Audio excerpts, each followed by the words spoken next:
absen 5. Di sini kami berempat akan mempresentasikan hasil diskusi kami terkait perubahan fasa dan skema kebutuhan kalor.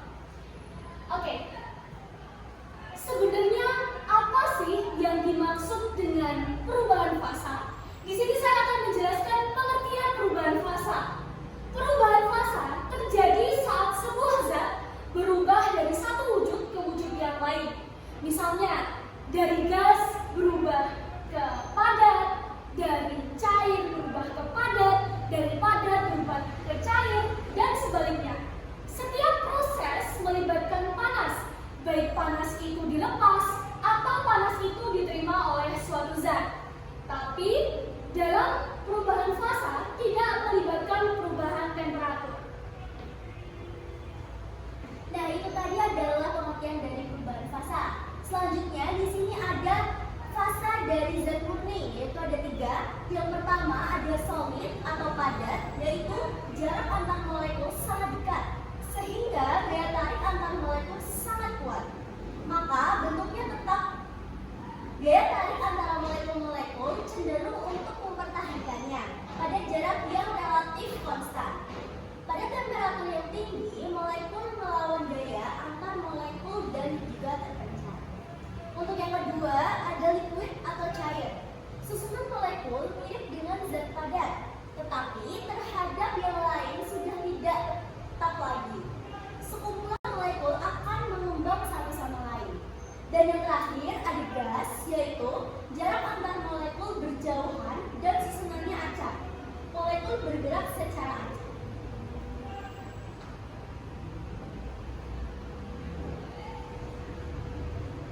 Nah, habis itu ada gambar perubahan fasa. Ada yang pertama ada cair ke padat, yaitu membeku. Terus padat ke cair melebur. Habis itu cair ke gas menguap, sebaliknya gas ke cair mengembun. Habis itu gas ke padat mengkristal, sebaliknya padat ke gas mengembun.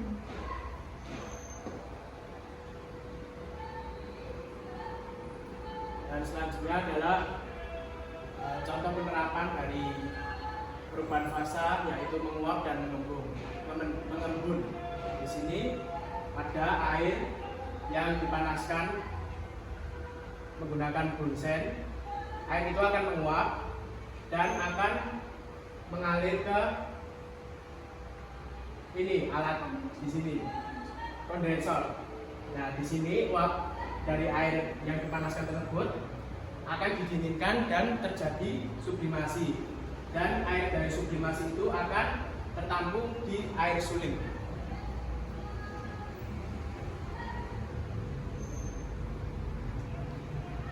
Nah, selanjutnya ada contoh dari perubahan fasa mengkristal. Di sini contohnya adalah es batu dalam kulkas.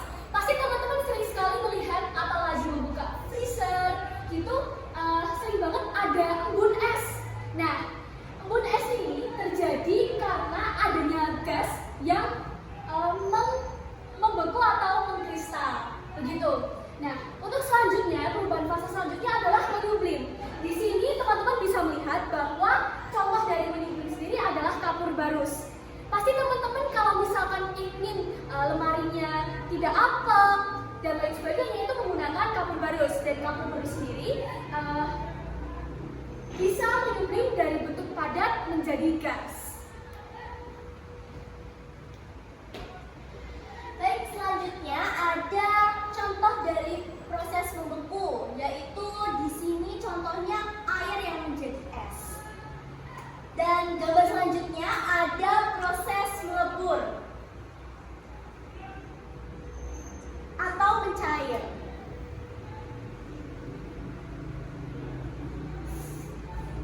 Nah, lalu ada perubahan fasa, yaitu grafik perubahan fase es adalah grafik yang menggambarkan bagaimana suhu dan keadaan fisik es berubah seiring waktu atau perubahan suhu.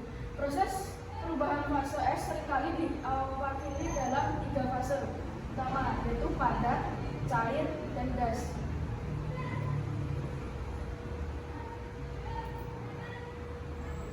Nah, Ini adalah gambar skema kebutuhan kalor pada penguapan es air es.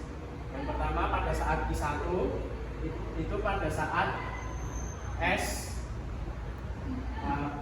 zatnya adalah es yang dipanaskan hingga ke temperatur 0 derajat Celcius. Kemudian pada saat di sini itu dipanaskan dan suhunya akan naik ke I3 menuju ke 100 derajat Celcius, di mana air tersebut itu mendidih, dan pada saat mendidih akan menghasilkan uap air, dan uap air itu akan naik dan akan terus uap air atau gas itu akan banyak.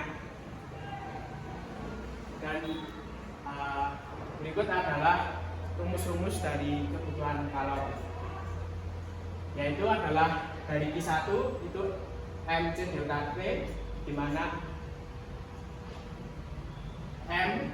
M itu adalah MS, C-nya adalah kalor lebur S, dan delta T adalah perubahan suhu. Dan di Q2 adalah M kali L, yaitu M adalah massa air dan L adalah kalor lebur. Di Q3 ada M air dikali C air kali delta T, yaitu di mana M air adalah massa dari air, C-nya adalah kalor jenis air, dan delta T adalah perubahan suhu. Di Q4 ada M kali U, di mana M adalah massa air dan U adalah kalor uap. Dan di Q5 ada rumus M kali C kali delta T, di mana M uap adalah massa uap, kali C uap adalah kalor jenis uap, dan delta T adalah perubahan suhu di gas.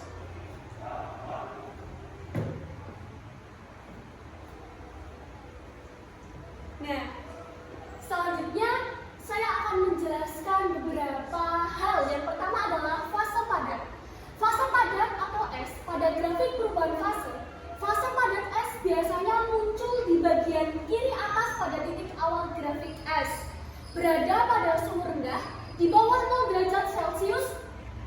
Garis horizontal pada grafik menunjukkan bahwa suhu tetap konstan saat S masih berada dalam fase. Lalu yang kedua ada peleburan. Ketika panas diberikan ke S, suhu akan mulai naik. Grafik menunjukkan kenaikan suhu yang terjadi seiring waktu ketika suhu mencapai titik lebur S. Biasanya pada 0 derajat. Es mulai melebur dan berubah menjadi fase cair. Selama proses peleburan, suhu tetap konstan meskipun panas terus ditambahkan. Lalu yang ketiga adalah fase cair. Setelah seluruh es melebur, grafik menunjukkan bahwa suhu terus naik, menggambarkan air dalam fase cair. Selama fase ini, suhu naik sesuai dengan tambahan panas yang diserap oleh zat air. Lalu yang selanjutnya adalah penguapan. Setelah seluruh es melebur, grafik menunjukkan bahwa suhu terus mengalami peningkatan, menggambarkan air dalam fase cair. Selama fase ini, suhu naik sesuai dengan yang ditambahkan panas yang diserap oleh zat air. Lalu selanjutnya adalah fase gas. Nah, dalam fase gas ini, setelah seluruh air cair berubah menjadi uap air, grafik menunjukkan suhu yang terus naik saat uap air mendapatkan lebih banyak panas. Uap air dalam fase gas biasanya memiliki suhu yang lebih tinggi daripada air cair. Oke, selanjutnya grafik perubahan fase S adalah cara visual yang berguna untuk memahami bagaimana perubahan suhu mempengaruhi keadaan fisik air dari padat menjadi cair dan akhirnya menjadi gas. Ini mencerminkan prinsip-prinsip termodinamika dan sifat-sifat perubahan fase yang berlaku untuk sebagian besar materi. Suhu dan panas yang terlibat dalam proses ini penting dalam banyak aplikasi sehari-hari, seperti memasak, pendinginan, dan pemanasan. Ini ada contoh soal, di mana soal tersebut berbunyi berapa jumlah kalori yang dibutuhkan untuk menaikkan suhu 2 kg es dari min 5 derajat Celcius menjadi 60 derajat Celcius dengan diketahui kalori jenis es adalah 2100 Joule per kilo, kalori lebur es 336.000 Joule per kilo, dan kalori jenis air sama dengan 4200 Joule per kilo. Di sini kita mencari Q1 terlebih dahulu, di mana Q1 memiliki rumus M kali C kali delta T. Nah, Q1 dengan masanya di sini 2 kilo dan kalori jenis esnya 4200 dan delta T-nya 0 dikurangi min 5 sama dengan 2 kali 4200 dikali 5 sama dengan 21.000 Joule.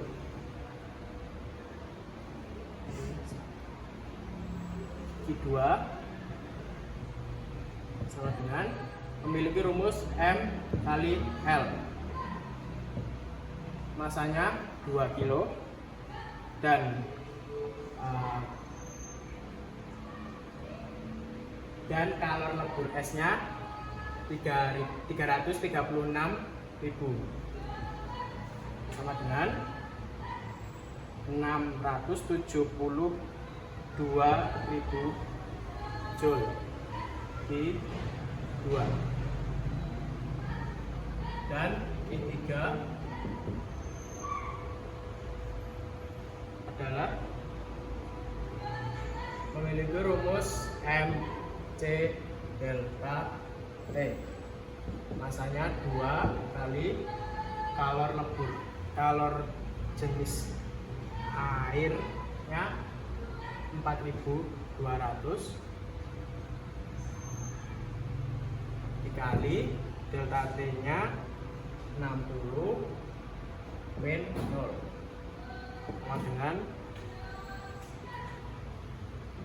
2 kali 4200 dikali 60 sama dengan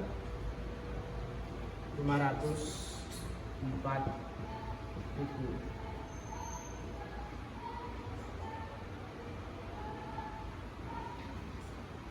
Jadi Q total itu sama dengan Q1 tambah Q2 tambah Q3 sama dengan 21.000 Joule ditambah 672.000 Joule tambah 504.000 Joule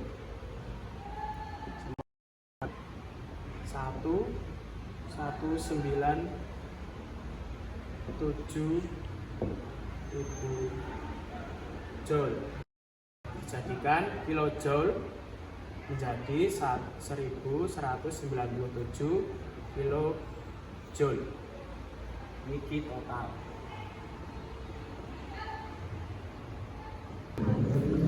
Dan teman-teman, itu tadi adalah penjelasan terkait perubahan kalori dan juga fasa. Semoga apa yang kita sampaikan dapat bermanfaat bagi teman-teman ya. Itu saja dari kami. Sebelum ditutup, kami dari kelompok 6 ada pantun nih. Jalan-jalan bersama orang terkasih. Cakep. Cukup sekian dan terima kasih. Kupat janure tuwo. Seger.